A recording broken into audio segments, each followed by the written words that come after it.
Is the only one that had a positive growth. Last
okay.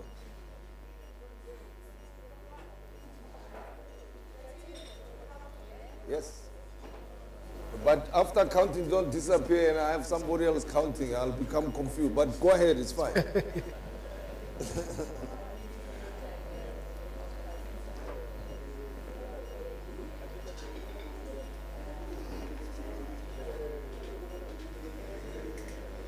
Well, we are here and thank you very much for joining us live on the different social media platforms, as well as for those who are here with us at Shaguma Garden Restaurant here in Midrand.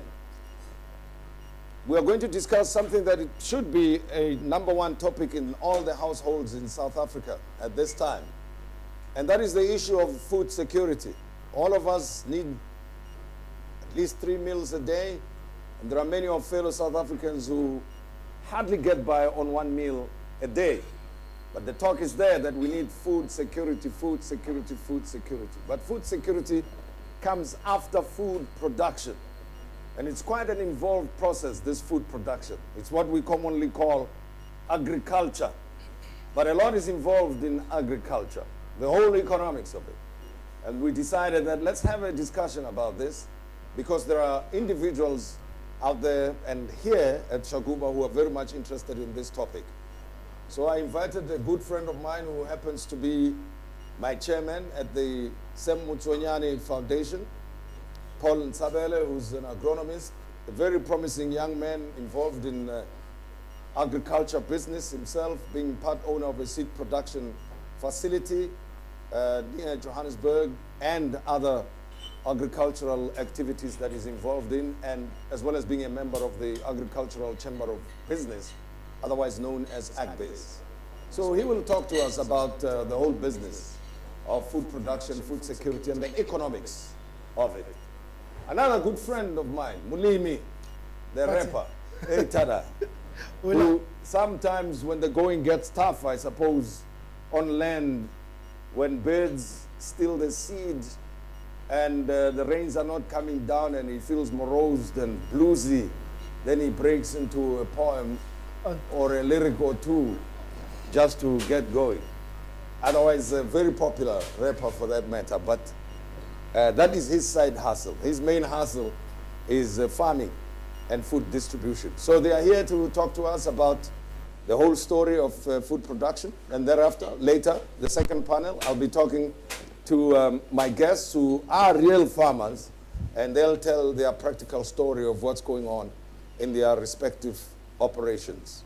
And again, to our guests who are here at Shaguma restaurant, we will give you the opportunity to ask your own questions. Paul, right up front, as an economist, let's talk money first, before we talk the actual work that goes into food. Out the gate, but Out of the gate. Because sometimes, you know, when you talk food, you talk money, it sounds like it's a boring subject. yeah, It's not so sexy subject. entertaining. Yeah, But I predict the contribution of food production in the South African economy is probably an equivalent of the total wage bill of the public sector of the government in the Yes. country. I suspect it's a number that's close to that. So Paul, let's start with you. How much is it? The contribution to the GDP. Yeah, Ramolife, there are two definitions. So you've got the normal definition of contribution to the GDP, where we look at agriculture in its classical form, where you're looking at your inputs more on the farm gate in terms of your seed, your chemicals, your fertilizer. That number we work between 2 and 3%. And then you've got the redefined, which also looks at the agro-processing and the retail part of it. So there we can conservatively work on the 5%, which is 5% of the total GDP. So I'm going by the numbers of the first quarter this year, 2021. It mentioned 222 billion rands contribution of agriculture. So I'll suggest then that therefore if you mention 4 quarters, it can go up to 500. That's correct, right, Tim? So 500 billion rands. yeah, that's about 500 billion rands per year. And then I think maybe the next question is looking at the demographics of this room. Out of the 500 billion, what is the black farmer contribution out of that? The number is quite disappointing. We're not looking at even 5 billion. We're not even looking at 10% of that which we contribute. So we are a majority of people that don't produce their own food. So black South Africans are a majority, substantial majority, Yeah. but contribute, from what you've said, then at best 5% of the output in agriculture. 5 billion, so which is about 10%. 10% of the 500 billion. Yes. Okay. So there you go. And then if you minus 5 billion from 500 billion, so it means 495 billion is not touched by any of the food producers who come from the black community. Well, it's not a case of, so that people can gain an appreciation here. It's not a case of saying we're stuck at 500. I would look at it as the potential to grow the agricultural sector is there, because all you need to do is to double the output, yeah, right? And then you can take it to 1 trillion, simply because we still have potential farmers who have not come in or who need help so they can grow to the same levels of those who make the contribution that we've mentioned. Okay, let's talk about the food production now, the whole value chain of food production. Where does it start? I mean, you move from what to what? Yeah, no, Ramolife, I think you're right. I think we can double our production, and maybe let me give a bit of background in terms of the whole value chain in food production. So, and maybe we need a bit of background to dispel some of the current occurrences that seems to be the norm. So I think it's very important to understand that it's not a norm that we don't contribute as much to food production. In fact, we used to have the Delta system, which was sharecropping, where black people used to work on white farms and they used to produce. And at that time, black people were the biggest producers. In fact, we were very good farmers. And with the coincidence of the discovery of minerals in the country, where cheap labor was required, with the introduction of the land tax, then a lot of the skills was lost, where we were conscripted to work in the mines. So I think it's important to remember that we were once at the forefront of food production as black people. But obviously, we're quite familiar with what happened with apartheid and so on. But the first part of the value chain is the question of land, because you need land to produce. So without land, you're not able to produce. So back in the days, all you needed was to have enough land, and the production system was such that the most important thing back then was labor. So black people had the advantage of having big families. So they were able to get the work done because you didn't have a tractor. You had to have manual labor. You have to have those 5, 10 kids moving that wheel, everything doing labor. And cattle and all of those things. So that's why we had the advantage. But move it now where land needs capital. So even if you have the land, you need capital to produce. And the problem with that is that we have land, but we don't have title deed. So the National Party gave white people title deed when they took the land. And through title deed, you're able to raise capital. So we see it a lot in the rural areas where you've got a house that could easily be worth 5 million, but because you don't have title deed, you're not able to raise capital based on that. So currently commercial farmers are capitalized because of the title deed to the tune of 60 billion rand through the land bank. So as a black farmer, if you don't have title deed, you can't raise capital. The land bank does not fund you without title deed. So you have that exclusion of participation where white commercial farmers are capitalized with 60 billion, but we're not participating anywhere with them. And then from the question of land, the second most important thing with food production is water. Now, our water rights mimic the apartheid water rights. So if you look at the proportion of people that hold water rights, so you've got a river that passes through white commercial farmers. They've got the water rights. The same river passes through black farmers, but they don't have water rights. Now, it can become a very emotional, philosophical, even maybe... It's a political issue, seriously. More than so. So the irrigation schemes that we still have are the same as the ones that we had during apartheid. So you've got the RTBS irrigation scheme. It passes through the white farms, and where you have the black farmers, where black farming starts, the irrigation scheme stops. And we haven't done anything to change the irrigation scheme infrastructure. So we're not giving our people water. So it doesn't help to give a black farmer land, and the water only stops 20 kilometers at Pete's farm. So the other worrying thing, which is also a bit of an issue, is that South Africa is a semi-arid country, and water is quite scarce. What was very interesting during the drought in Cape Town, when we almost approached the 0 day where Cape Town ran out of water, it was the farmers in Eline and in Grabo that opened water, that gave Cape Town water for 20 days. So we've got 4,000 dams in the country. Out of the 4,000 dams, government only owns 350 dams. So private companies and private commercial agriculture owns our water infrastructure. So we don't own the water in this country. It's white farmers that own those dams. And how do you get to own water in a African continent? So, semi-arid country. In a semi-arid country.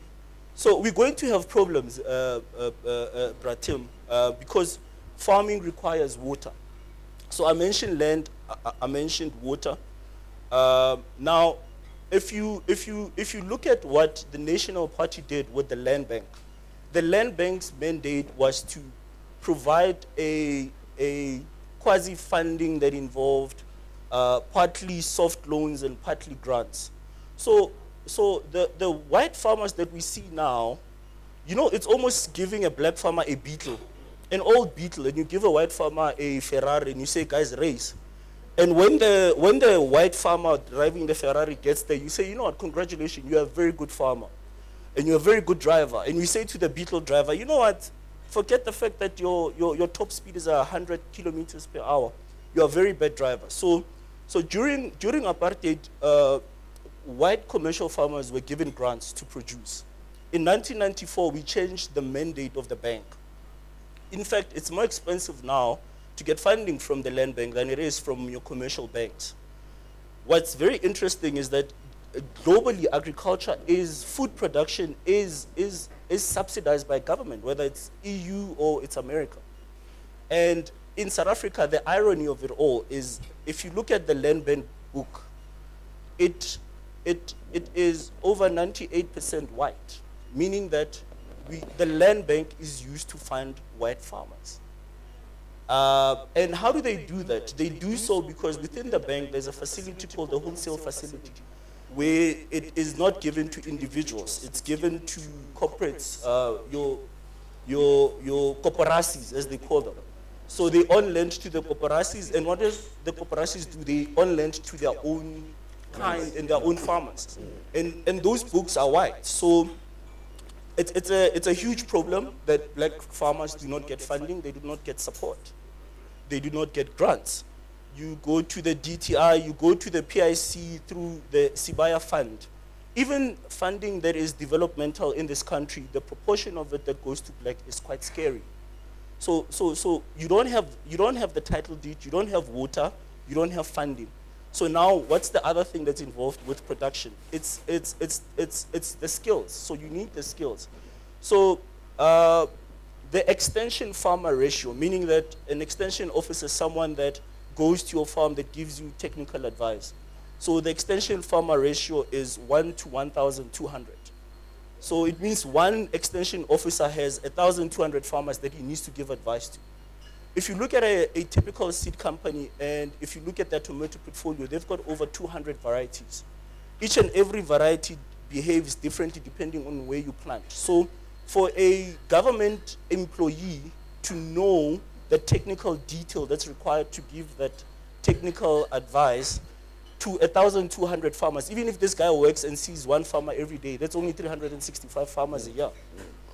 And then over and above that, what's making it worse is that we've defunded Agricultural Research Council.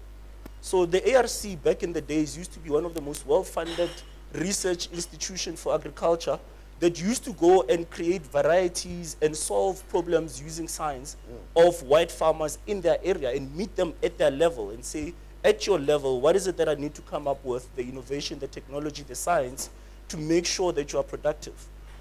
At last count, I think it's 3 years ago, so our Agricultural Research Council, I think, was funded R1 billion or something. It was just mainly for salary. So you don't have the technical skills, you don't have the training, you don't have the extension services. So I think we need our leaders to really think carefully before it's too late about the legislative power that they have. Because the other thing which is important in production and in the whole food value chain is the market. I used to work for ShopRite as a buyer. Back then, we had about 1,400 stores, and ShopRite is the biggest retailer by far in the country, in Africa, in fact. And if you are a buyer and you have 1,400 stores calling you needing cabbage, you don't have time to deal with Sipho who planted 20 heads or Kabelo who planted 50. You're going to look at big numbers that are going to make it easy for you to make sure those 1,400 stores are given the product when they want it. So we cannot, as those that are in power and as government, tell the private sector that they need to give farmers market. Meanwhile, we sit with the market. If you look at the school feeding schemes, if you look at the army, if you look at the hospitals, we can easily legislate overnight. That's what the National Party did. They legislated white people out of poverty. We can do it. We've got the power, but we don't use it to say overnight, let's have set aside 30% of all government procurement for food will go to black farmers. We're going to make all the difference in the world. Thank you, Tim. Well, I don't know. I mean, what do you think? Is it a good idea or it will not work? Yeah. So you're still saying you could have the set aside, but talk me through the whole production cycle. I mean, the issues from the get-go are hectic, right? Yeah. Policy-wise, it's the title deed or land ownership question, it's water rights, it's access to capital, it's technical support to farmers. gate. Gate here. Let's say somehow you've been able to put it together. Okay? It doesn't matter whether it's subsistence or whatever, but you have somehow managed to put this whole thing. What happens next? Sure. It's a very open-ended question. So the challenge that we have is that it's two-pronged. So agriculture is capital intensive. And it's patient capital that's required. So your real returns are on the land. So over time, your farm prices go up, and that's part of your return on investment that you realize. But as black people, we don't have the patience and know the home situation that allows us to have patience capital. So you want to make money immediately. But the challenge that you have is that a lot of the black people that are into farming, they get their inputs from government. Now, what government does is that they follow the procurement process that is not right for agriculture. So they buy the cheapest input. So you can't do agricultural procurement like you're buying stationery or something that Manufactured products, because it's a live product. Yeah. The seed is alive. So because of that, like if you're doing procurement for pharmaceuticals, it's specialized procurement. So with the procurement, with the inputs that our farmers are getting, they get the cheapest input. So you get a variety of maize that is not suitable for the Eastern Free State, but it's the cheapest product that is going to be delivered to your farm. So part of the challenge is that they're using the wrong inputs at the wrong time. Sure. Okay, let's pause for a while. I want to talk about different elements in the value chain of food production, your agro-processing, the distribution, transportation, storage, those sorts of things, because there are opportunities as well for those who may not want to start where it starts, but may want to participate somewhere in the value chain. And one such person is you, Olimi. Yes, I made very serious claims that you are a rapper. Yes. Okay, and people may think that I have the tendency of making up stories as I go along. But in my career, I've done as best as I could not to make up stories. So can you just confirm for me that you are a rapper by demonstrating the fact? The rhyme. Saka di khona go diga di kuta di chine. I'm a dynamite. Ke thuba di tlapala di mine. Di gana na juvenile. Ba bue ba le ba so ba malakana mine. Ke paralyzer. O tla shotwa ke penalizer. Wa para generalizer. Ke bafana ke tshameka offside. Ke teko Modise ke batla limelight. Ke change biri. Favorite ya ganeo babala ya bahuri tshitama la ga dineo tama la ga Matt Willie Madala wa ganeo to be a father figure wa motsoko ke mo I can bold to say in a band and break a world record. I'm way smarter than Bugs Bunny ya jele carrot tama treat in summer a big juicy watermelon kan zama cold cream le tlo feleletsa go mo fellow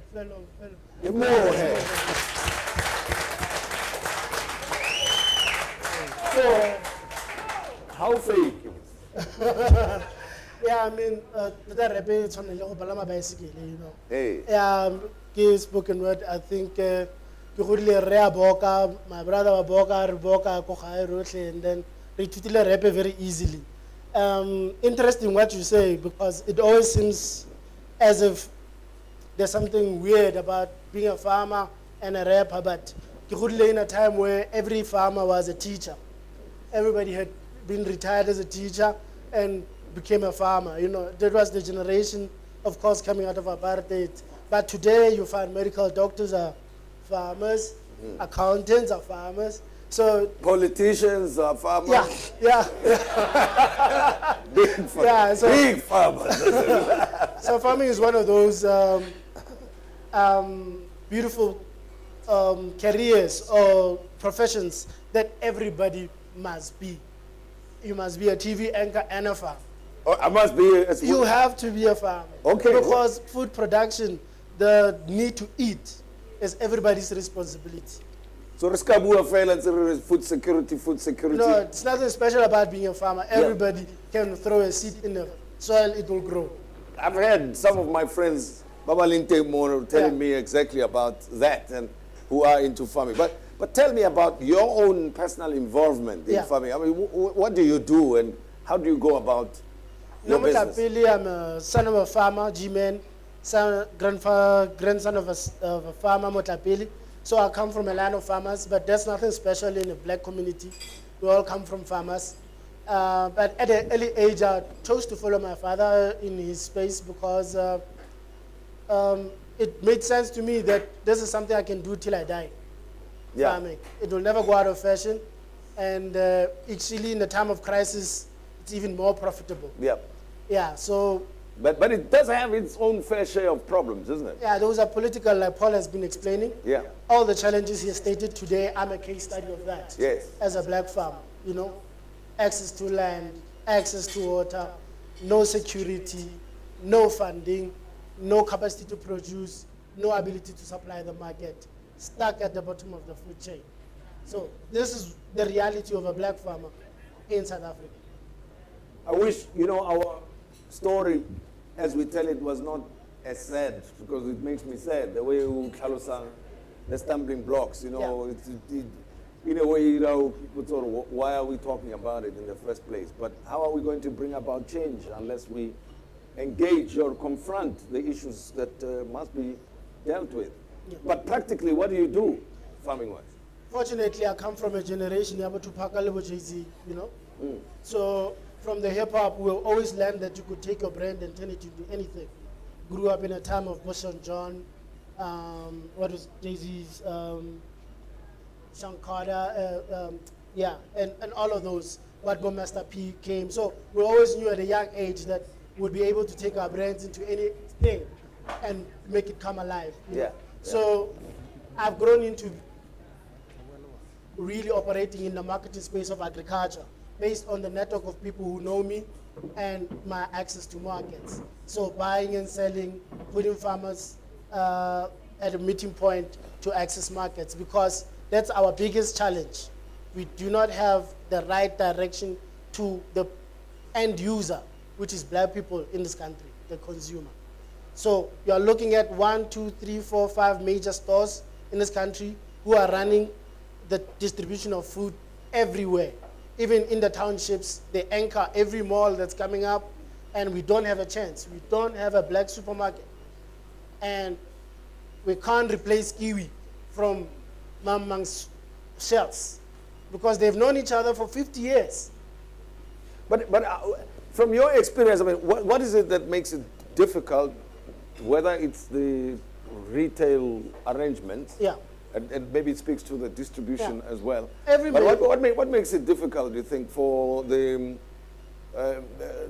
black farmers to reach the black consumers? The game is rigged, brother. The game is rigged. You know, the game has been rigged a long time, and it's rigged in such a way that we can't participate to our great potential. We can't. And every time you go to a major retail store, they'll always tell you about Tim and Paul and X, who are 3 black farmers in their value chain. Like, why can't you be like him? He meets the standards, he supplies this, but he's 1 in 10,000. You know, and it's not fronting. He's probably working hard, he had the opportunity, but the system is not made in such a way that 10,000 of us can be in there. Okay, let me ask my question differently. What would be an easier way of creating a sort of marketing platform and access to customer type of platform, you know, where the consumers could buy produce from the farmers directly or through some other mechanism? I think marketing is very dynamic. That's why I find myself mainly in that space. I like it. You know, somebody said to me at a young age that, you know, if you can succeed in selling music, you can sell about anything else, because music is not a need. Nobody needs music. Well, that person must ask some of us. It is a very important need, maybe more than food. actually on occasion. Yeah, but who pays for it? You know, like they pay for food. But I think, you know, you have to be very innovative, change the dynamics in this country. We have to be innovative, you know. And I think the biggest chance that we have missed in this country is to have seen a Maponya become a nationwide retailer instead of a single mall.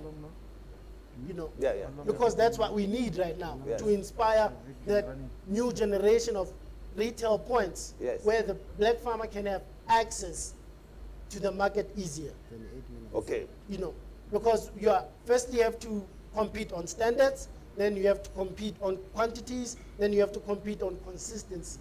This is in a very unstable economy. Yes. You know, one bad cycle of chicken for a black farmer, you're out of business. Hey, A white farmer can go 7 cycles and still be in business because he's part of the corporacy yes. that's feeding into the system. Yes. He gets his shares even at the back end. Yeah. So you're competing at a very fickle end of the line. You know, any mistake, you're out. It's a very high risk Very high enterprise. risk. Very high And risk. not but- supported.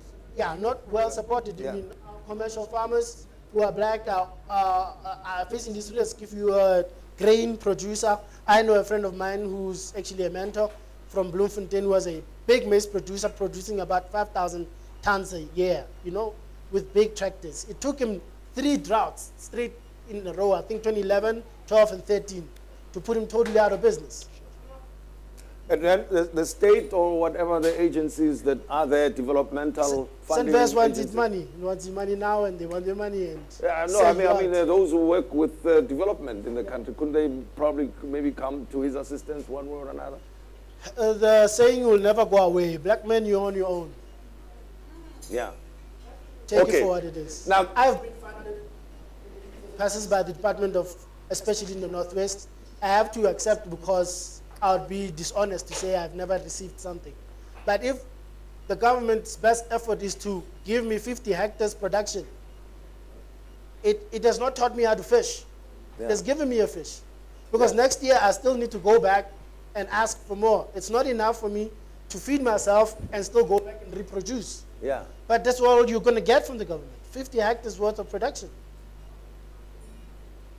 Now, there are other parts to the food production story which I want to touch on because these, for now, we have confined ourselves to farming Yes. as well as the to the retail side. But The in markets. between, there are other things like agro processing and all of those logistics, things. yeah. What are the other elements of food production, Paul, that you may want to touch on? You know, from transportation to storage to you name it. You go ahead.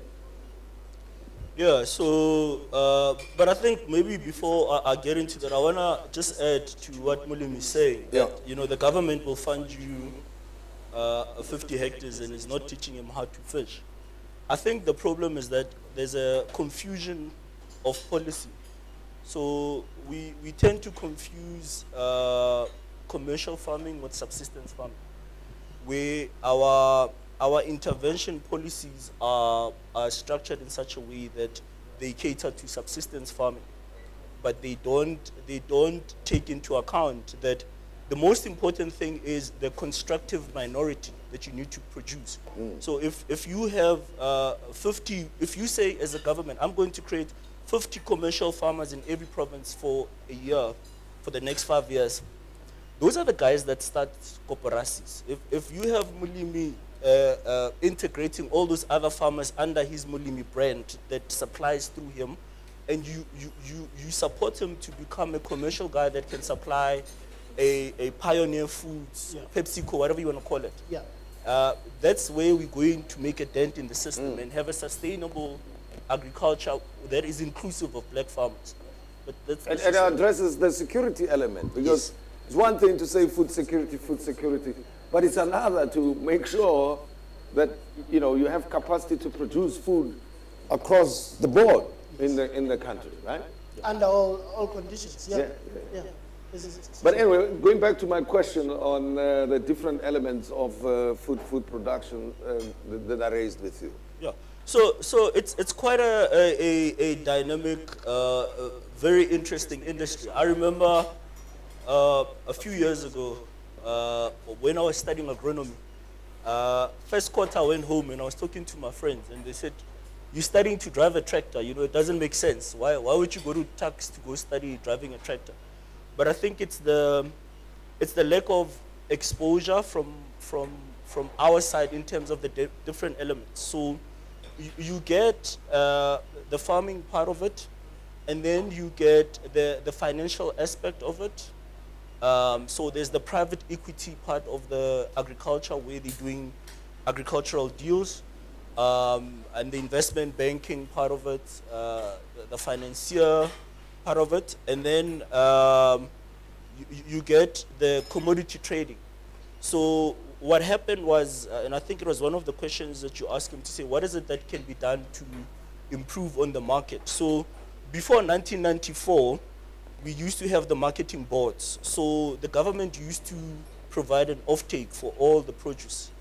And if there was a surplus or so, they had the power to ensure that they protect the price so that farmers don't take a knock where the prices are And then a particular sector goes out of business Yes. because of whatever conditions. they could That's not correct. control. Yeah. And in 1994, when we deregulated the markets and got rid of the marketing boards, you had a few guys that were part of the system that started the commodity trading companies. So now you have a farmer, a black farmer that has to supply an entity that requires 20,000 tons of maize. And then you have a company which is almost a financial services company that only does commodity trading on agricultural commodities. So they do maize, they do soy, they do sunflower. So that's part of what makes the level not even. So in a way, they set the price, right? If my understanding is correct, that No. they tell you that the price of a ton of maize is they can source it for whatever price. So if it's lower than what you expect from the market, then you won't make money, something like that. Yeah, but not only that. So a black farmer, because you don't have the infrastructure and support, you're going to just take the price. But with the access and the resources that most commercial farmers have, they can hedge the price. So Yeah. they've got the relationship with this commodity trading companies, so they can hedge the price before they produce, and they're able to weather the price fluctuation, which you see, which gets a lot of especially on the grain side, the farmers out of business. So that is the financial side. Yeah. There are then other elements. Yeah. So then you get the input side, which is your chemicals. So those are your herbicides, your pesticides, and then you get your fertilizer division, and then you have the mechanization, machinery. Then you have your agricultural engineering, which is one of the most interesting disciplines that I think we need a lot of agricultural engineers in the country. And then the most interesting aspect now is on the agricultural technology and agricultural artificial intelligence. So one of the reasons why black people don't have, in fact, it's not even a black farmer thing. I think only less than about 30% of farmers in the country have insurance. So in a R1 billion book, you're going to spend about 50 million rands having to hire an agronomist that has to go to the farm as a lender, that has to go to the farm to make sure that there's no development of any disease, or that the plant is growing very well. So if there's any issues, they have to then manually walk through the rows and make notes of that. But now with artificial intelligence, there's software that you don't even need to send a drone. So you can have a satellite imagery that happens, that orbits twice, 2 images a week, that you're able to then have a software that can tell you that this plant in Botterville needs water, or this row on this part of the land of this farm needs you to go and put chemicals. So I think it's a very interesting aspect which can then bridge the gap if we get into it. But I think we are already behind. But I think it's a very interesting element, the technology part. And I think that can also make agriculture sexy again, which can make young people be interested in getting into farming, the technological aspect of it. Tell me more about the agro-processing. So the agro-processing is is where the real money is. So the closer you are to the consumer, the more your margins, with the exceptions of the inputs. So on the input side, you've got control, so your margins are good.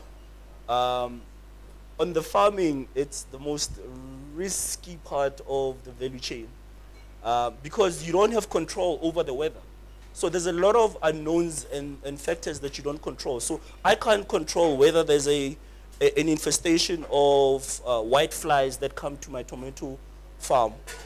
It's nature driven, and I can't control if there's any bugs that are going to be concentrated on my farm. I can't control what happens underneath the ground. So that is the riskiest part. And then on the processing side, that's where you make your good margins. But it's the most difficult part to participate because you require consistent quality that you mentioned. You require consistent supply. And you require accreditation. But I think we need to have honest conversations.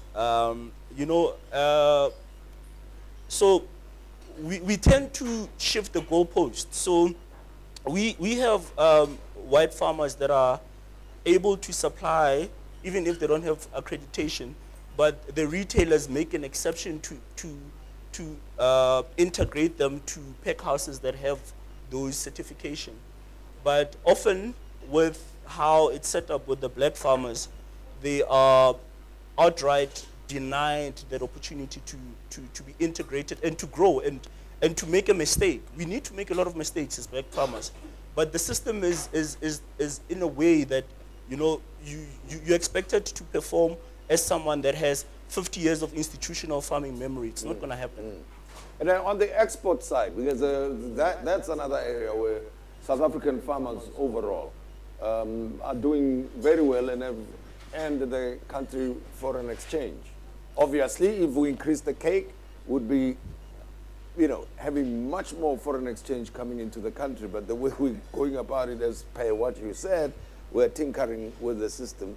But be that as it may, exports are still useful.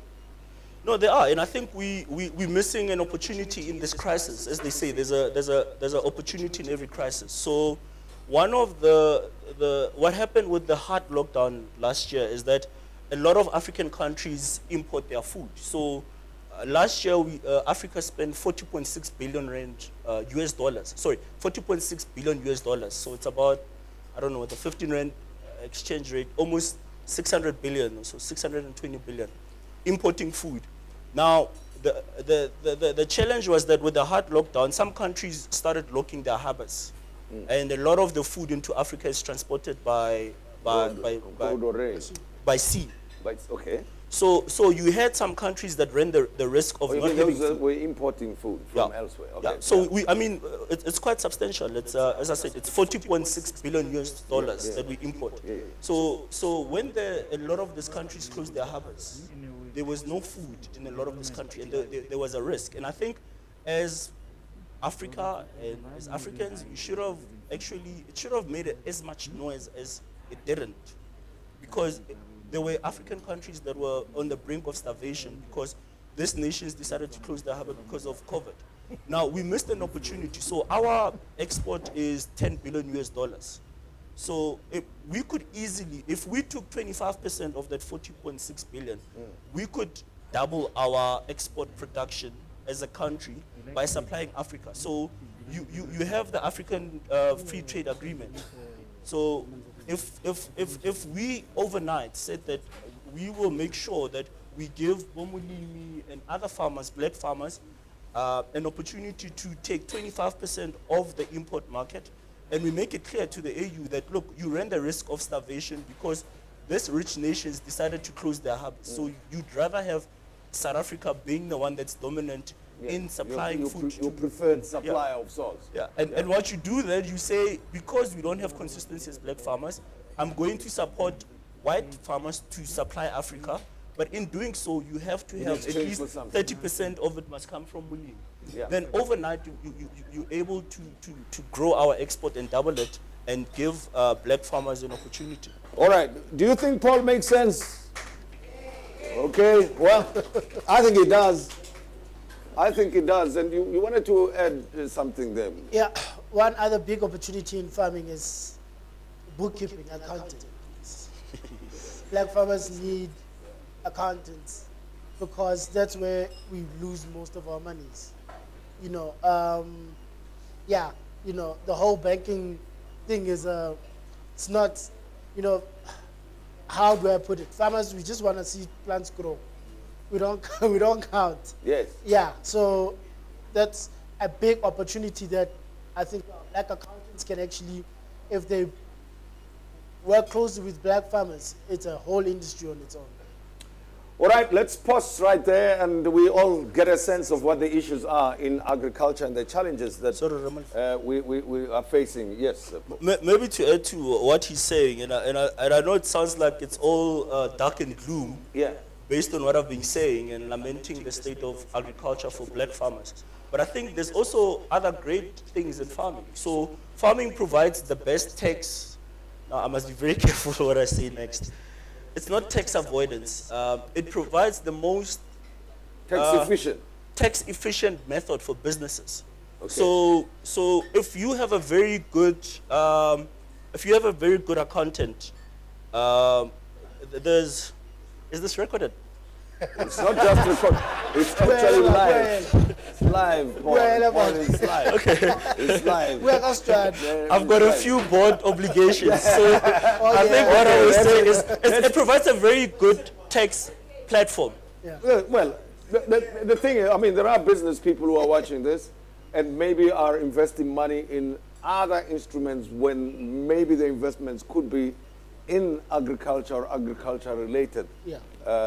type business where the efficiency of tax Yes. will kick in. And of course, at the same time, supporting and assisting with the food security situation in the country. Yeah. You know, I'm one of those people. I believe that solutions are not going to come from somewhere. Yeah. You know, we are very capable to think for ourselves Yeah. and very capable to make things happen Yeah.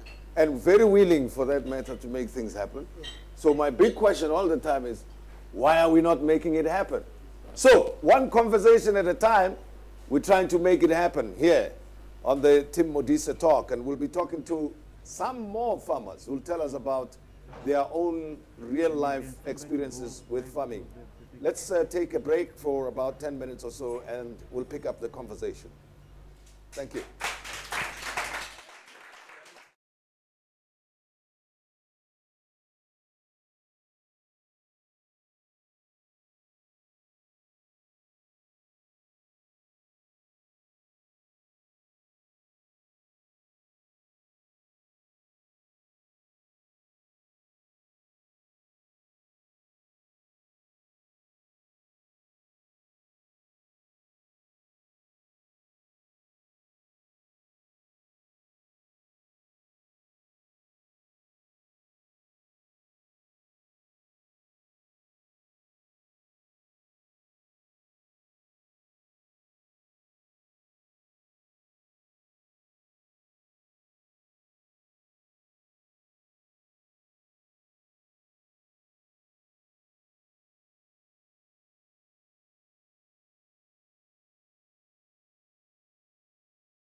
Thank you.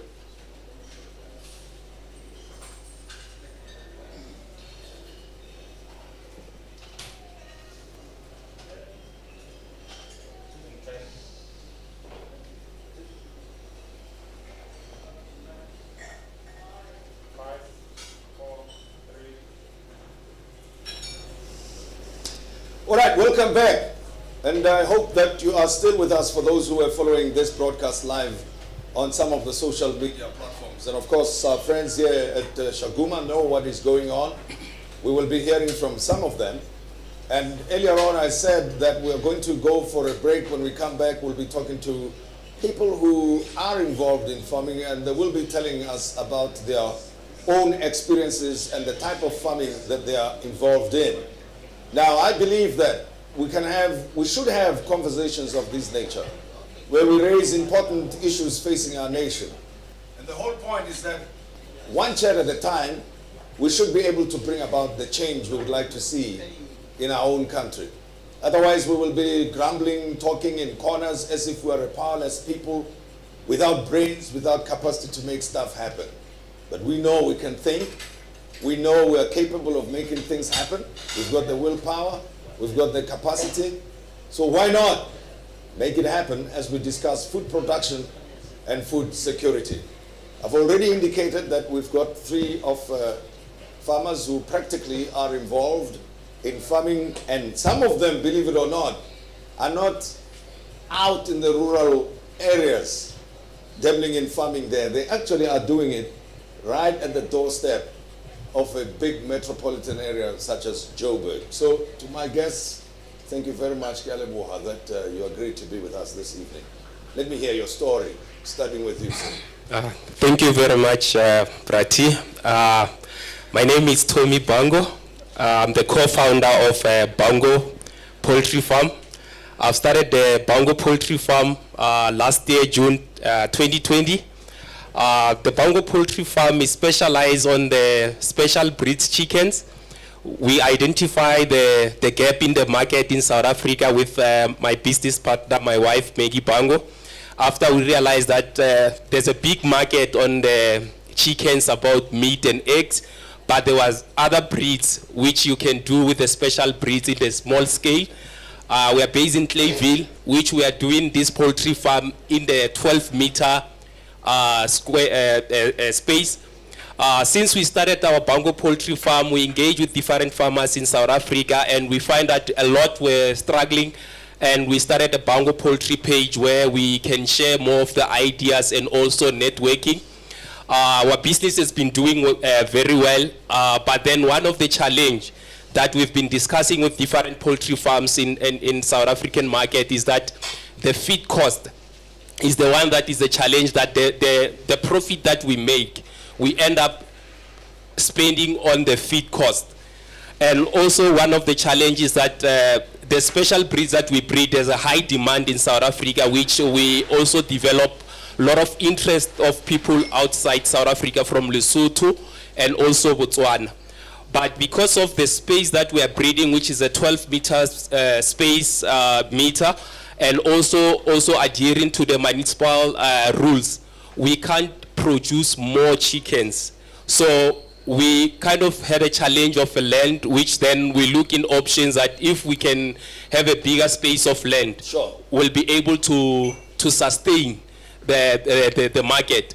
So one of the support that we need and ways that how can we improve on the poultry business is the ways of how can we produce feed in a small space scale, and also to avoid to spend a lot of cost on the feed. Just before we give the opportunity to our next guest, just tell me more about the chickens. What makes them different from Chicken Licken, KFC, and Nando's, and the chicken from Pick and Pay, Woolies, and Yes. Yeah. Yes, no, thanks, Prati. The ones that we breed, actually, you can still consume them, but these are the special chickens that we use them for shows. And we use them for auctions, and you can also use them as pets. And why we say that is also that the market price of those chickens, if you need to have one, For example, you'll have to pay something like more than 500 for one chicken, which is one of the market that in South Africa, especially on the black farmers, it was not more visible. Sure. So for us coming with the Bango Poultry and also creating the Bango Poultry South Africa page, we want to share the awareness. So, okay, Bango Poultry, then you'll find out more about the 500 plus chicken. Okay? So before you buy the Louis Vuitton or whatever that is expensive, or Boit Chandon, the champagne, then you can buy that chicken and you can keep as a pet, as we say. Very interesting. Thank you very much. Remain seated and let's hear from the lady. Thank you. Thank you for the opportunity, sir. My name is Gladys. I'm actually known as Nana in the. We can hear you. Go ahead. My name is Gladys. I'm known as Nana in the farming industry. I studied animal science. I also studied animal health, but I ended up with chickens. I do mixed farming. I do both the poultry side, the layers and the broilers, and I do the livestock side, which is the goats, the sheep, the cattle, a bit of the pigs. I've done this for 12 years, and one of my biggest challenges is the market. Though I'm now into the market, but starting, just like my big brother said here, when he was talking, I was just listening to him. And one of the things that struck me is he was talking mostly on the big commercial farmers. And it's understandable and it's agreed on that we all look at there. But if we don't have that opportunity, then we have to sit and wait. We cannot wait. So we start with something, just like Brother Bango did. I sold eggs. I started, while I was working, I was selling eggs. And that's where the marketing part came in before I started the poultry. I would go to Littleton train station. I would go to Olifantsfontein train station. After work, I would open my booth and sell eggs. I would go and buy from the big farmers, the commercial farmers. I would go sit there, and that's how the idea of having my own poultry started. And when I was about to start, I could not get land. I could not get space to start. I had the zeal. I've even saved up money because I am not one to sit and wait for fund. I'm not one to sit and wait for handout. So I've learned to save from the eggs I was selling, but there was no land. But I guess nature smiled. Well, but you know, I mean, the conversation, as I said, Yes. like this one, Yes. the intention is to push the door That's wide right. open. That's right. And highlight the issues Yes. that need attention urgently. Yes. Okay? Yes. As well as make many of us appreciate what That's goes right. into food production. That's right. But thanks very much for the Thank you. story. Thank you, sir. Okay. Thank And you. where are you based before we... I am Pizel Farms. I'm in Irene, Okay. right on R21, next to St. George Hotel. Yes. Yeah, so I'm just here on the road. You will see the poultry Well, side, as I you see said, the you know cattle that side. some of the farming is taking place right here. Yes, in yes. the- We're right in the metro city, area. as a matter of Absolutely. fact. Yes, Yeah. yes. Thank you. Thanks, Pratim. This is Lwandiso Zamklaga. By profession, I'm a nuclear quality specialist and I'm a farmer. My angle I'm coming with is the rural farming, communal land. The challenge there is we have a 2-hectare space, piece of land, which we're lucky to get it. We don't get that piece of land now anymore in the rural areas. I farm goats. The culture in the villages is that if you have your goats, you buy a good ram to improve your breed. It's for the village. The problem is you suffer because diseases and other things, but they don't understand that you improving your stock. They are in an environment whereby goats breed. And there's lots of inbreeding. You'll find goats that grow this size because of genetics. Because we are enlightened, we want to come up with the best so that you can sell. But the challenge is then the land, because the goats must go and eat. They like leaves, and they will then mix with the communal goats. they don't understand it. They don't understand that you want to do the best. They believe now you are educated, you're coming with all these things. You undermining them, you do this thing. But on a general note is that we patient, we're taking the youth. Because you know, the older ones, that concrete is very hardened. You cannot do anything, you can't write anything. But the youth is coming, very interested. And where is your farm, or where is the farming taking place? Is next to the Kai River Yeah. in Tsendane, not far from Patawet. Okay. Next 20 km from the Indian Ocean. So it's there. And the goats that you farm in, are they for export or local market? It's for local market. Right now, it's initiation season, so they are selling. Like, you don't even have to go in market. All right. Well, Manieli said something which did not win me that many friends. Manieli said the goats are in trouble now. Yeah, no, Something they like are, that. no, they are going. Depends. There's high From demand. your point of view, they are going. And especially after the COVID, because the initiation was sort of suspended, Yes. and now there's more boys going there.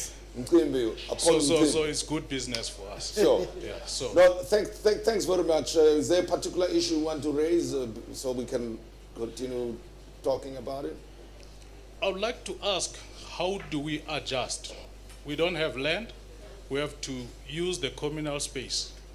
How do we adjust to address all these other Sure. challenges? Okay. All right. Well, thanks very much. You know? We appreciate. No, well, so. No, thank you very much for your comments and your questions, right? And then we want to respond to the questions. And I'm eager, to answer all those questions that you have. It's a very inspirational session, I must say, because it can make somebody. I more or less knew that we're going to get to a point where some people feel very passionate, and then I want to talk about the topics that we are discussing. So, if you hear something in the background, it's a member of the audience who wants to engage and answer to some of the issues that have been raised here. But thanks again. Thank you. So, Paul, you had the questions, and Mulimi, if you have something to add, please feel free to do that. Paul, you go first. Sorry, Remulif, what was the question? Coming from what our friends who are involved in farming were saying, you can take any of the issues that they were raising or comment to the type of business they're doing. Yeah, so the rep is a Banda's chicken. Bango. Bango. Yeah.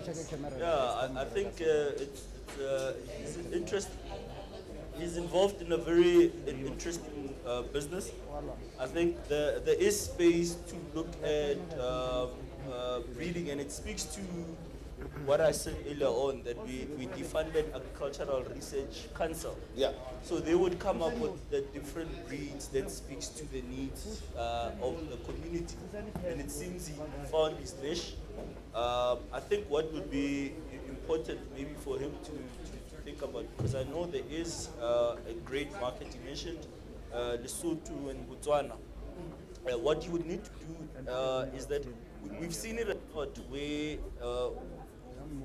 our people come up with innovations that are not intellectual property is not protected. So I would urge him to look at making sure that if it's a unique breed that seems to gain ground in other African countries, that he needs to protect particular varieties so that it's registered under his name, so that he can then sell it and maybe partner with the retail part of the business or your corporacies, and get it into a lot of the retailers, but making sure that he retains the IP. So I think that's going to be important for him to do. With the lady in Irene, I mean, it's quite commendable what she's doing.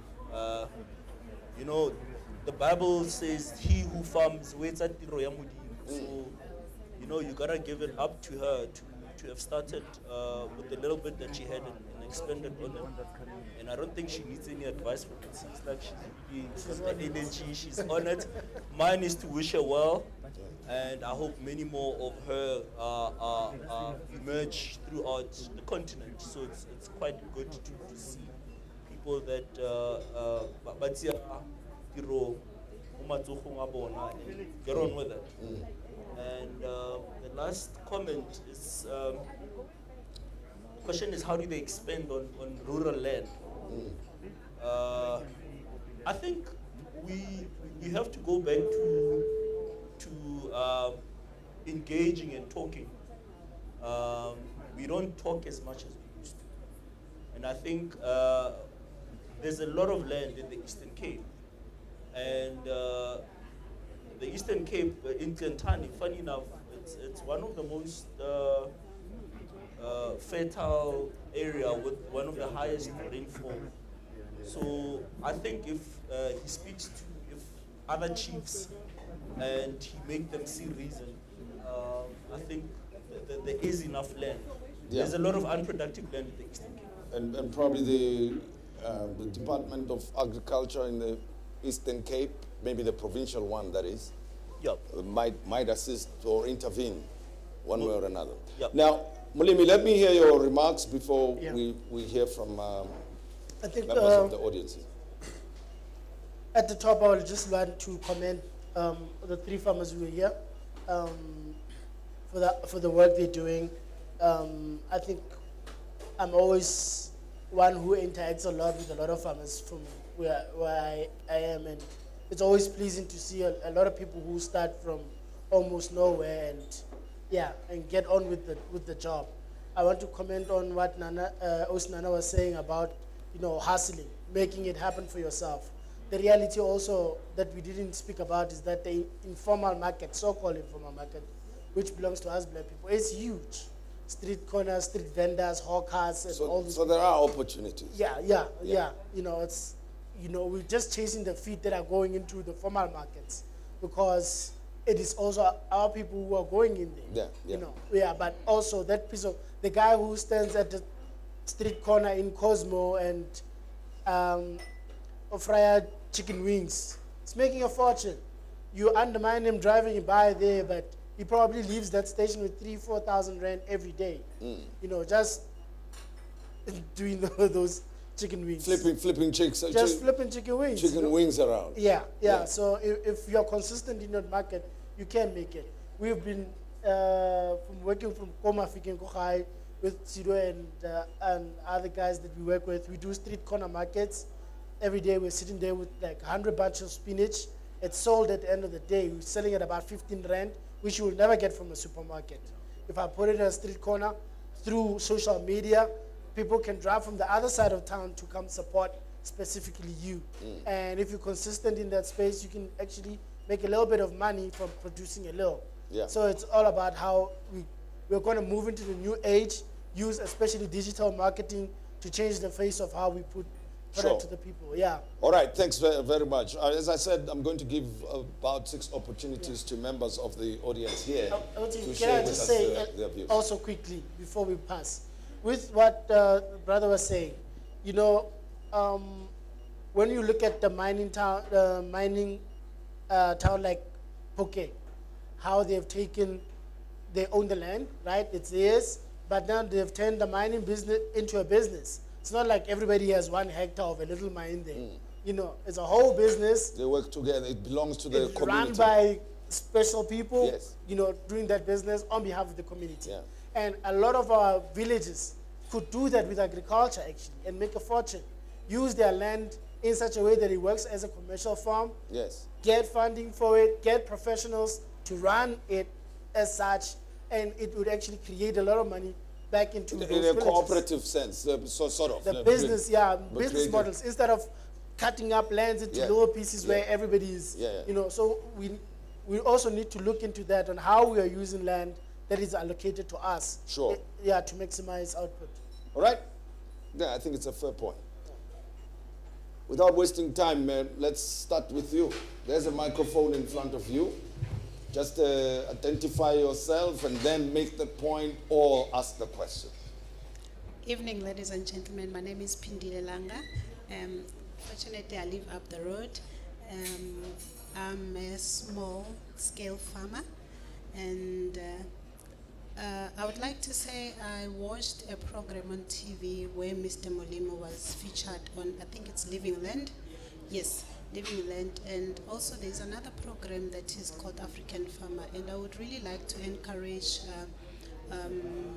our emerging farmers to watch those programs and get inspiration from the young people that are doing great things there.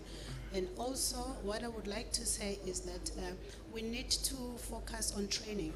There are a lot of programs there that are for training that we need to focus on. When we heard about this session today, we said, you know what, we need to go and attend this. And the challenge that I see with the emerging farmers, we're very big on Facebook. Even though we don't post, we just follow on the other groups. We haven't got our own group. We know the Bango family, we know the Nana Peaceful Farm from Facebook. And what I would like to say is that you find farmers, emerging farmers, asking questions that are very pertinent, like things like, how many eggs can you get in a tray? I mean, if you call yourself a farmer, you should know that already, that a tray has 30 eggs. Yes, so if you do not have that information, clearly there is a training that we have to provide to our emerging farmers. Unfortunately, I have forgotten the name of the gentleman in the middle. Paul. He touched on a lot of very serious issues that we're facing as a country and as emerging black farmers. But most important thing for me is that we're playing in the middle. We're playing in the middle. We need to start being at production level, at processing level, and at retail level. If we are not at retail level, then we don't have markets, because that's the most important part. We need to have markets for our produce. Sure. And if you do not have markets, then you can grow your cabbages and they can be as big and whatever and everything that the market is looking for. But if you do not have a market where you can sell them, and let me tell you guys, your Pick and Pays, your Spars, and they are not your markets. They have their own suppliers that they want their produce from. So we need to start playing the role at that space as well, Okay. for our people as well. Thank you very much. You're next.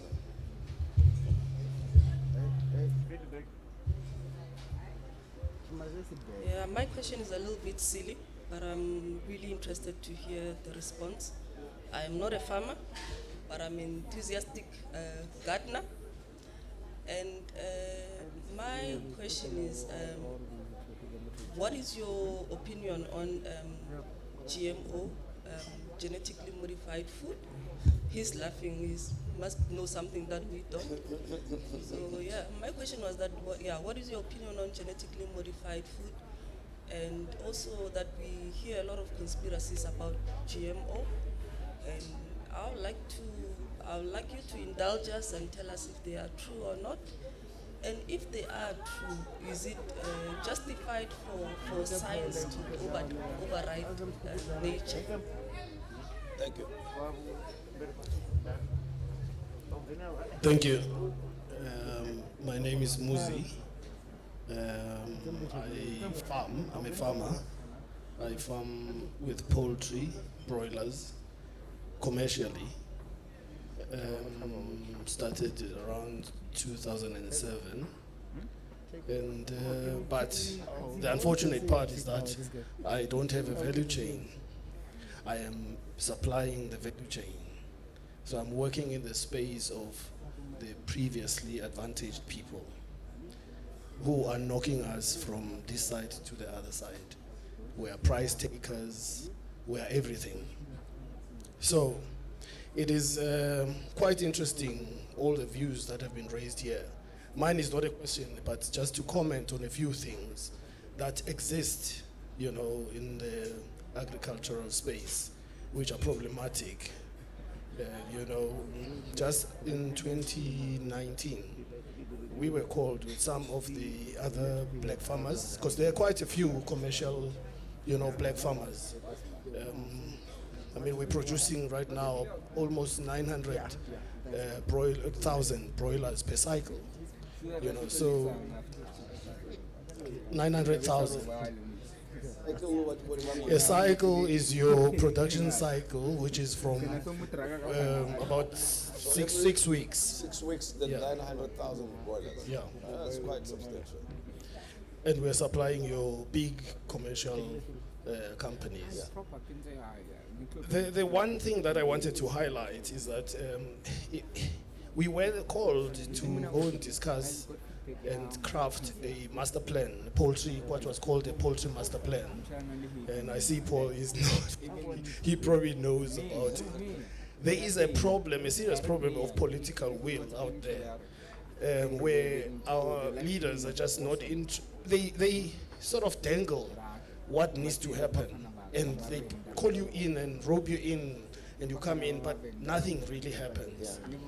We spoke and we crafted a way forward, and we looked at how it can be worked around, including the white people who are leaders in the industry, you know, to see how can we transform the industry.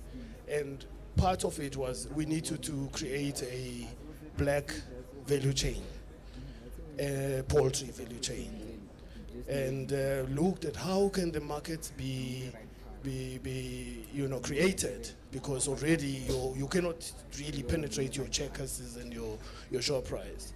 It was discussed there that look at the government institutions, your prisons, your hospitals and the like, and these particular black value chain must supply that. That was 2019. To date, money was apparently sent to IDC, 1 billion of some sort, to assist with that. It has not, nothing has been done. So there is no political will. That is one of the problems. Land is a problem for black people. Yes, they have given some of us some land. I mean, the hectares are quite substantial, what we are operating on. But quite a number of people don't have land out there.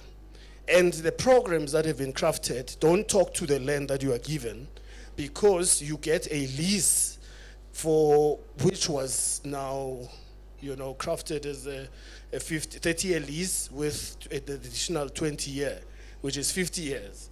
But it doesn't talk to the financing schemes, because they cannot fund a leased property. It cannot be collateral. You can raise capital. Yeah, you cannot. Okay. Yeah, so those are some of the challenges that exist there. The other thing that is major is I heard my brother who was sitting here earlier on complaining about feed prices. You have to complain about feed prices, because the corporations that are owning the big, vast hectares of land are the ones that are producing the maize. And the maize is a very big component in the feed. So they actually determine the price. So if they want to work you out of the system, they easily work you out of the system. Yeah. So if black people cannot be introduced into that big, there are black people who are farming with maize and soya. We are doing about 200 hectares, which is nothing into the whole system. And so that will always kill us, because we will not be able to compete. Well, I think I get the picture now. I mean, that's where the value chain story comes from, right? That these are, and thanks very much for highlighting the issues. Let's this time, well, let me start with you again, Paul. If you can go ahead and comment. The first question was the markets, the GMO, and the establishment of the value chain. And Mulimi, you'll follow next. We will be taking 3 more questions from some of the members of the audience. Go ahead, Paul. Yeah, so the issue of the market, I think Mulimi touched on it. So the informal market is quite big, and we haven't fully taken advantage of the informal market. if you look at every township and village, honalidi site, there's funerals, there's mukimbo. So if we arranged ourselves based on those activities that happens in our communities, and we arranged ourselves better, we can capture those markets. You can go to those ladies' bus society and say to them, every time there's a funeral, you guys come and buy my chicken, you guys buy my spinach, you guys buy my beetroot. So I think we need to, as Mulemi said, reconsider the informal market and understand that the informal market is quite huge. And it's not always as sexy, but it's where the cash flow is. That's where the money is. Now, I'm going to maybe just say, you mentioned that the retailers are not what you're looking for. So I'm going to do a bit of free advertising, if you allow me. Yeah. I'm on the investment committee or on the advisory board for Tiger Brands. And for example, on maize, we procure 1 million tons of grain of maize. And out of that 1 million tons, we've imported 500,000 tons. So what we're doing is we're doing an import replacement program. And we realized that the problem with our smallholder black farmers is that they don't have the scale. So we've started a new model which we call the aggregator model. So the aggregation can be done by anyone. You don't even have to be a farmer. You could be a businessman that just collates the produce from different farmers. And then when you have the critical mass that your big company like Tiger needs, then we assist you with the funding, we give you the contract. So we give you the guaranteed offtake, we give you the price, and we give you a syndicated finance. So I would urge you, sorry, I had a long day. Yeah, my apologies. So I would urge you to look at that as one of the options. And then the second comment, she said that she's just a back garden farmer. So I want to urge you not to reduce what you're doing. So let me tell you an interesting fact. During the World War I and II, the American produce, 30% of it came from food gardens. They even call them the Roosevelt food gardens. Because what happened was a lot of the infrastructure for commercial agriculture was destabilized by the war. And what we're actually seeing now is, before lockdown, so we are a country of contradictions. So before lockdown, we had 14 million South Africans that went to bed hungry. And I think food gardens are very important, that they could supplement the food insecurity in this country. So don't just say you are a food garden. What you're doing is quite important. Now, your main question, you said, is it fine to augment nature with GMOs?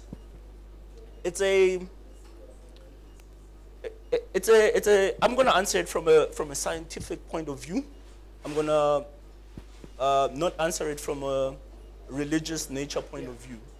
So there are two things. So one is your GMO, where you take let's say an American bollworm, you take a beetle, which is an animal, and you put it in the maize, which is a plant. So by so doing, there is a question around the genetics, the natural genetics.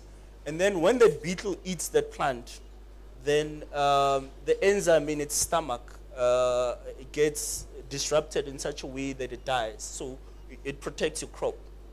Now the question is that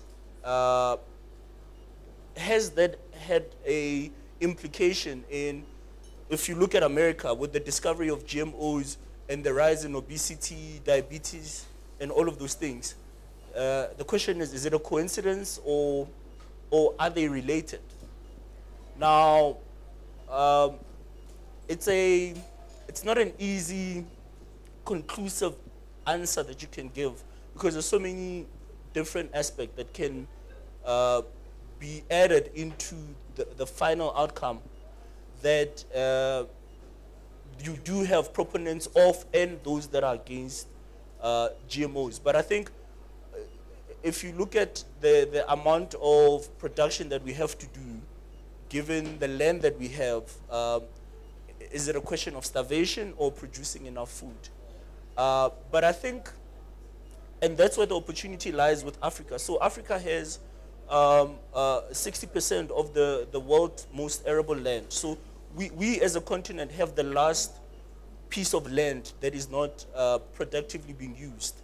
And there's a move now for people to say they want produce that we used to produce in the old way, the same way, where it's not genetically altered or anything like that, and they're willing to pay a premium for it.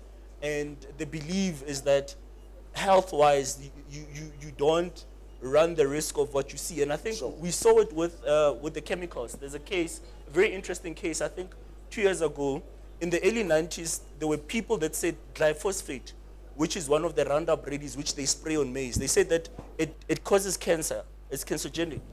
But it was refuted at the time, profusely so by scientists. Only after, I don't know what, 1990 now, what is it? Between 1990 and now, I don't know how many years it is, were we able to conclusively prove that glyphosate is carcinogenic. So I don't know if I'm answering you, but I'm just giving you ideas to. Okay.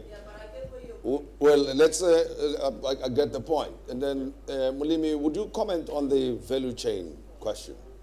Yeah. The cell spoke about something. I mean, producing 900,000 chickens a cycle is no small play. That's a huge player. But his challenges are real, because as a price taker, he's taking price from the suppliers. If the price of maize goes up next year, you don't have a choice, you buy. And when you go sell, you're still a price taker. You find that you can't say, because I produced my chicken for X, I'm forcing it to sell for X. The price is set. Sure. So if now production goes to 14 Rand and your price is still 10 Rand on the side, you're out of the game. So everybody's in that space. Even the beef guys, even the pork guys, it's not only the chicken guys. But the reality is, we're not going to build a black value chain overnight. It's something that we have to be conscious about, but make it part of a long-term thing that we can sort All right, out. we've got an all-male panel this time. And this is the final panel of people who are very much interested in food production and have got strong views and may be active in that sector. So let's go for it, gentlemen. Sweet, short, sharp, to the point, so we can address the issues and conclude the evening. Thank you.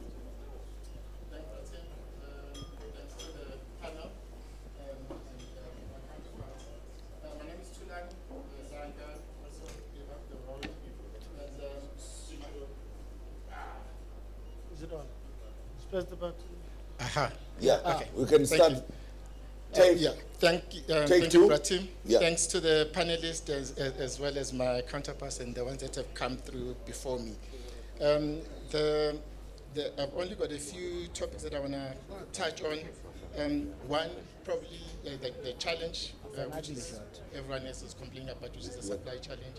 And what I wish that we actually have people that can assist with that, and if they are around, they raise their hands so that we know where to take our products to. And the reason I'm saying that is because I believe we only us can resolve this issue. No one else is going to resolve this issue for us. And then I would like to touch on, people need to realize that if you're providing a product, it needs to be a quality product. And the other thing that's very important is pricing. People like this thing, so and so sells their product at this price, so I'm going to sell it same. So it doesn't work like that. There's always competition in the market. You need to adjust, and you need to be agile and adapt to the markets. Especially in agriculture, environment, prices fluctuate very drastically, and all I'm saying is that we need to be agile and adjust accordingly. And I would also like to touch on, like I usually call it a paradigm shift. One of the things that we need to do as black people is we need to support each other and not just talk about it, do it. You know, like go out of your way to find a black supplier that supplies the product that you have. Because like, in most cases, a whole lot of people talk. Like, I mean, a number of Facebook profiles like Vugataki and stuff like that. People talk, but like when it comes to doing, that's not the case. And I just hope as the black people can actually move in that direction. And then we just need to come up with, like I said, I touched on this earlier on, we need to come up with solutions ourselves. It's no use just talking about it. And I want to make an example of one group. I think they call themselves African Farmers. I saw them on Facebook. And these guys, if you can just indulge me, they wanted to resolve an issue of, poultry industry, of trays, like egg trays. And all they did was just post that everyone that's got used paper, bring it to us and we will manufacture. And just by that, people donated all their used newspapers and all the stuff that's sitting in the garages. And they got the machinery and they started producing them. And that way, the problem was resolved. And that's what I'm actually talking to, that we need to be like it. Let's do and not wait for people to do for us. And right at the end, in closing, I'm so sorry, guys. Like in closing, I just made some notes there. For small farmers that are growing, grow in chewable chunks. Don't buy too much that your business fails before you've succeeded. Collaborate with other farmers. Like if you get a big order, speak to whoever is doing the same thing so that you can actually meet the demand. And lastly, last but not least, sorry, I know last point, Pratik. I know the drill. Sorry, guys. We need to. There's something about trust in this industry. There's a lot of scammers. So people go out of your way to make sure that the person, the individual, or the entity you're doing business with really exists. Don't just pay someone that you've never met. I understand that we live in IT times where you wanna make things easy, but go and make sure that if you're gonna spend your money, you pay the right person and not crying afterwards. And that's me. My wife actually calls me the YouTube farmer or Google farmer because a whole lot of things I do there. People need to research stuff. That's all there is to it, and ask. And stuff like that. Thank you very much for your contribution. I appreciate it. Thanks, Pratim, and good evening, gents and ladies. I'm a retailer, I'm a township retailer by default. My background is advertising, 25 years, 12 years of that running my own ad agency. Let me tell you this, every industry in this country, we've got a history, it's monopolies. And monopolies are not about to let black people breathe. We need to understand that very quick. And I think the time is right to take discussions to be more practical. What do I mean by that? I work with clients from, big clients, which is very difficult to get as a black-owned agency, right? We changed the strategy. We started working with small black-owned SMEs. Little did we know the trouble that they are in. Let's put it this way quickly.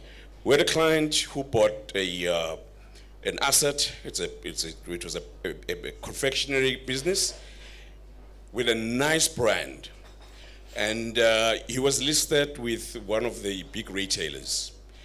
We walked the path with him. We saw how SMMEs, especially black, how they get destroyed by buyers, mostly Afrikaner white boys. They run the show. Do not be fooled.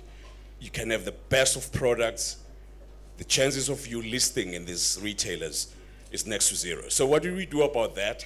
As a creative agency, we come up with a concept to go back and say, what can we do or work with what we have? We went back into the spaza shop market. And again, this was 7 years ago when we started researching this. Little did we know that the game has changed. In fact, if we had time and I can just show you how much black people have lost out in that space, it's amazing, not in a good way. But it's not all lost. We then conceptualized something called Konala Local Stores, which we just launched last year. Basically, it's a network of local-owned spaza shops. We put them together. We're creating a block. We need numbers. And directly to what you guys are talking about here, what I'd like to see is small farmers or subsistence farmers finding their own network. At the moment, you know, I love the movement of farmers. You see the young boys and girls. I'm sorry, I'm old. I call them young boys and girls, Pratim, in Mpumalanga. And they're doing phenomenally well. You know, they're posting on social media, and I'm in awe. But I just know that most of them won't even reach the market, you see, because we are not strategic. And I think with folks like Bomulimu here, they need to spread the message of small farmers coming together, creating networks, creating a blog. And you don't need to ask for permission. We on the other side in the value chain, we're creating those networks. So if you're a network of farmers and coming to a network of retailers, you really don't need government. Well, we do need government legislation, but on every day, we don't need government. We set up our own DCs. We've built this concept. It's an ecosystem that allows local spaza shops to trade better. We are creating a buying group. We're creating a brand at the informal market. We're semi-formalizing it, bringing in certain skill set that we actually need from black middle class, by the way. These C-suits, and you know, God bless them, they've worked very hard, but they need to be challenged. Bomulimo spoke about the accounting guys. They're sitting in all the big four firms. I think we need to find a way of bringing them. But well done, and the conversation tonight, I think they top, and I think we're moving somewhere. We just need to stop complaining and move forward. One conversation at a time. We must bring about the change we want. Thanks. Yes, sir. Am I in? My name is Khobu Sama Motoakhai. Kitla Koluruti. I'm a chartered accountant. Do by will of God, I bought the land. He knows Mulimi. He knows me very well. Every time we meet, me and him, we talk about farm. I've got I'm a subsistent, they call it, ne? Subsistence. Subsistence. Yeah, let's give more rojo, lili melak. So I did poultry, I did broiler, and layers. And I'm gonna go back. I'm an accountant, so I'm gonna go back. I'm gonna talk about banking. I'm gonna talk about TPO, permission to occupy, and I'm gonna talk about that one just left me. Yeah. Anyway, this most important thing about us. We have to do banking. That one is you can't run away from it. We have to bank, and we understand each other's needs, from the farmer to the grower to the finisher and to the reseller. We have to do a banking. That's a topic we have to give it to the government. That's land bank has to give us to do. They can't do it, because they are using the banking system. The banking system, I can tell you now, I'm a banker, is built for yeah, you know. So we have to do. I've been to Kenya to research I did AgriFund. I'm sure you know about it. Yes. AgriFund in Northwest. I built it. Yeah. I built the fund. I knew their requirements. I knew the only, when I got to Kenya, they told me, "Kere, how do you trust the other guy you bring into the community, to the bank?" But we trust him. I can't understand it in South Africa. I can't trust another guy. Yeah. And they trust each other. They bring each other, the whole community, they bring each other in Kenya. Kenya is the most first, probably. You can, it's the first in the world Okay. for agriculture. So then we must learn from them. Yeah. We must learn from the Kenyans. So I went there to do the pilot for the fund. So I was an advisory into the fund. I built the fund and I advised them. But obviously the change of economic, political, and I got fell off. But anyway, I want to talk about the PTO. PTO is not working for us. What is that? Permission to occupy the land. So what happens is that it's called in a normal language. It's called communal. Chief says this is part of your land. You must continue with it and build. But what happens? Someone who's richer and give more cows to the chief takes you out. Kid camp, and it's been going there for a while. We didn't know about it. Yeah. He's sitting on a communal PTO as well. Him. I've lost land. Yeah. So, anyway.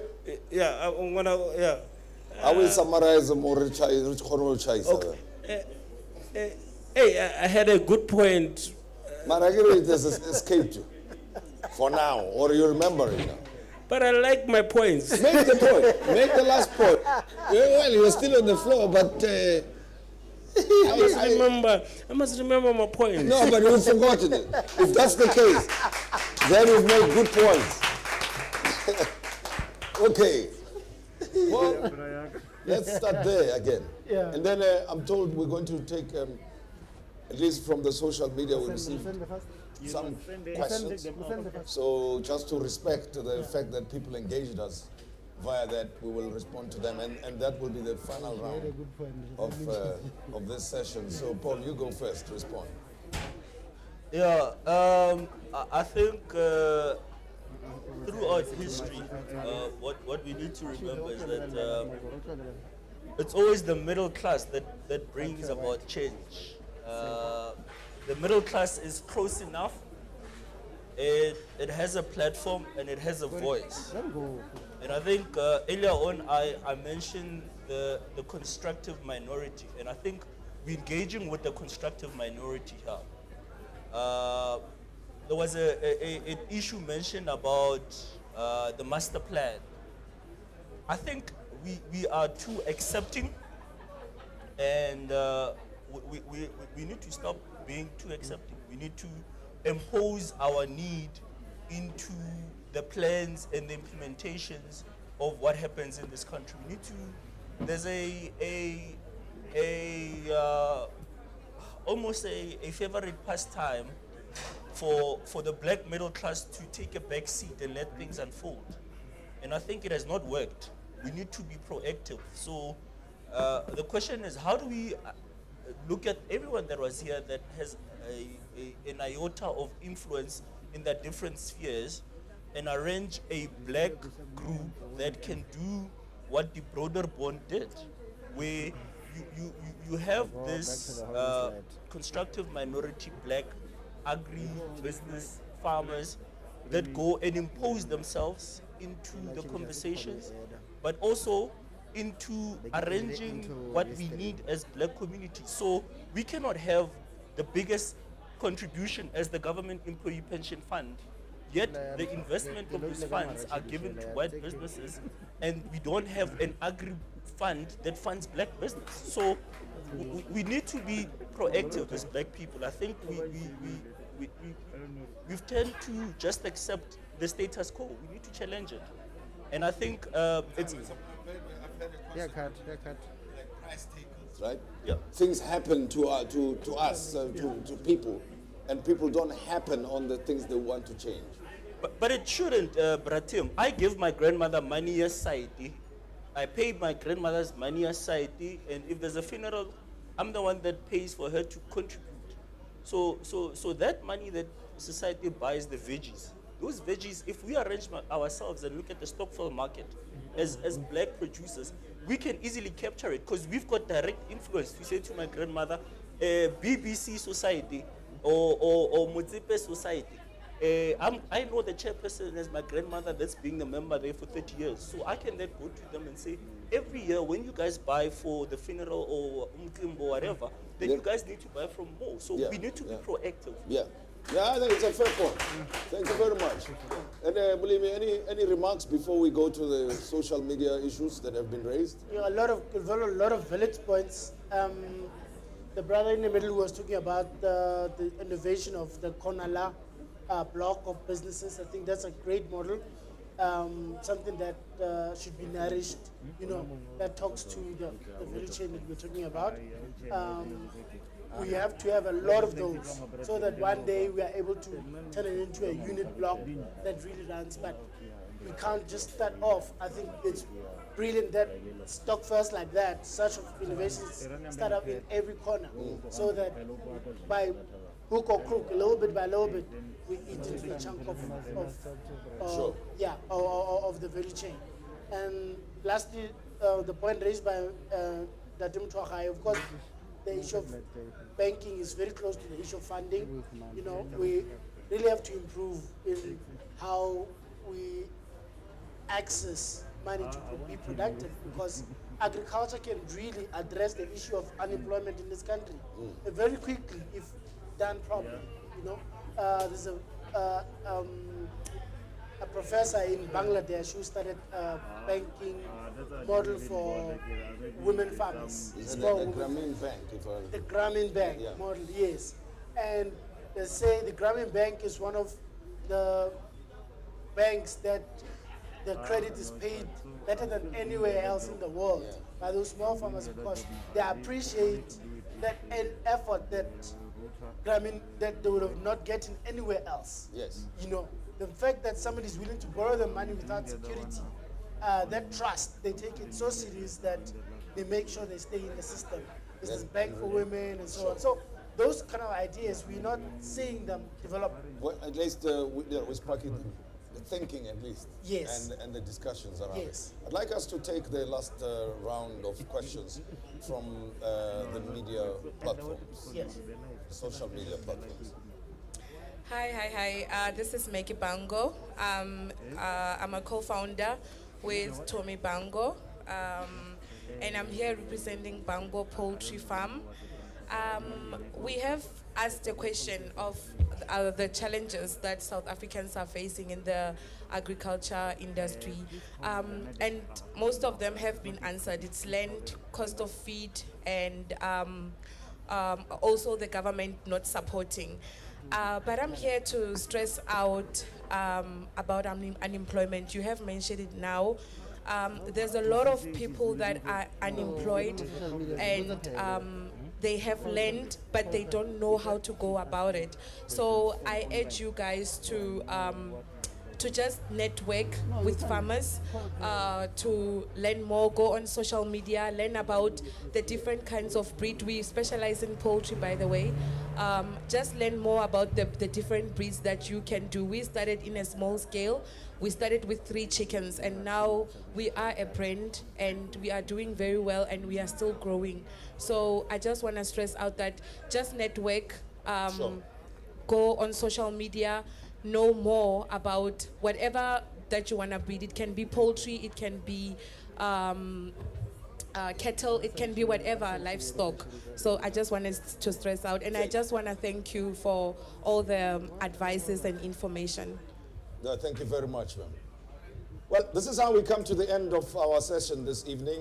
We have raised all the important issues. We cannot raise all of them, and we don't have unlimited time to continue talking and talking and talking, Because, you know, the little bit of what we were able to discuss this evening should trigger us into action, and hopefully we can be the constructive minority that Paul emphasized and spoke about, and that we have learned something from each other, and networking is very important, as we've also learned, and we have to be creative in how we come up with solutions, and the word is constructive and commitment to action.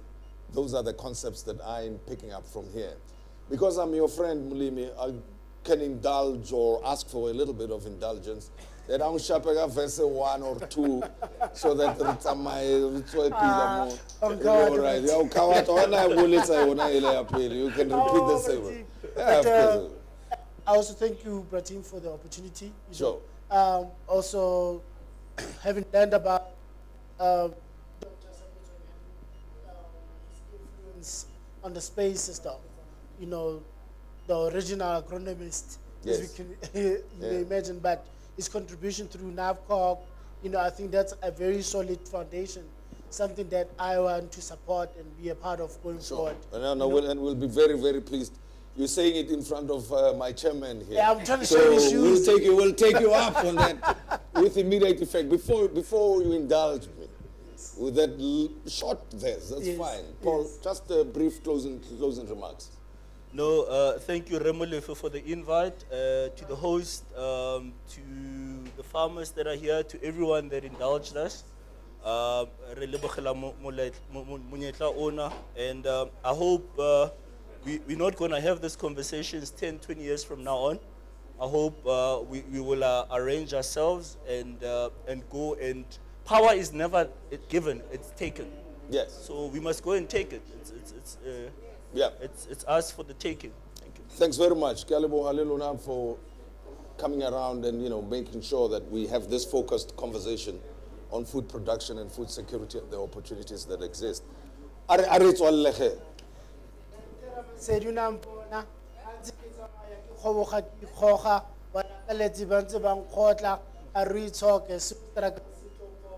Just kneel and pray. Kantera Masedi Nampona.